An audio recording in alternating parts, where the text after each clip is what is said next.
ভালো। ছেলে একটা গজাটা এনেছিল, কিন্তু এটা দেখুন, এটা আরও ভালো। এই খাস্তা গজা বানানোর জন্য আমি 2 কাপ ময়দা নিয়েছি। এবার একটুখানি খাবার সোডা, একটু নুন, একটুখানি ফুড কালার, 2 চামচ ঘি, কিছুটা সাদা তেল দিয়ে হাত দিয়ে মেখে মেখে ভালো করে ময়ান দেব। এবার অল্প অল্প করে জল দিয়ে মেখে মেখে একটা শক্ত করে ডো বানাতে হবে।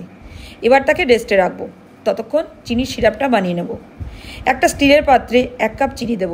হাফ কাপ জল দিয়ে চামচ দিয়ে নেড়ে নেড়ে চিনিটা গলে যাওয়া পর্যন্ত নাড়াচাড়া করতে থাকবো। চিনি গলে গিয়ে রসটা তৈরি হয়ে গেছে। এবার তাকে সরিয়ে রাখবো। এবার ময়দার ডোটাকে কিচেন স্ল্যাবে রেখে আরও একটু মেখে নেব। এবার রোলিং পিন দিয়ে এইভাবে বেলে নেব। একটা ছুরি দিয়ে 4 পিস করব। এবার একটা করে পিস নিয়ে অন্যটার উপর চাপিয়ে পাশগুলো একটু একটু আটকে দিতে হবে। আমি যেভাবে দেখালাম সেভাবেই করতে হবে। এবার চারিদিক সমান করে আবার বেলে নেব। আবার মাঝখান দিয়ে কেটে নেব। এবার একটার উপর আরেকটা চাপিয়ে দেবো। পাশগুলো একটু একটু করে বন্ধ করে দেবো, যেমন করে আমি দেখাচ্ছি। এবার আবারও চারিদিক সমান করে বেলে নেব। এবার হাত দিয়ে চারিদিক সমান করে গজার শেপে কেটে নেব। এবার তেল হালকা গরম করে এক এক করে গজাগুলো দিয়ে দেবো। তেল কিন্তু বেশি গরম করা যাবে না। আবার আঁচটাকেও মিডিয়াম করেই রাখতে হবে। এক পিঠ ভাজা হলে আরেক পিঠ উল্টে দেব। কেমন ফুলে ফুলে উঠেছে দেখুন।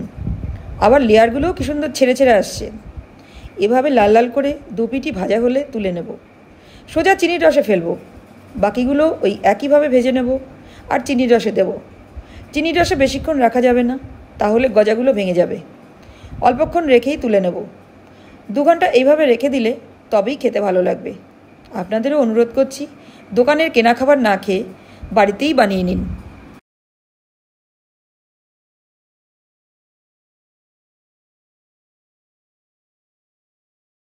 ফ্যান্টাস্টিক।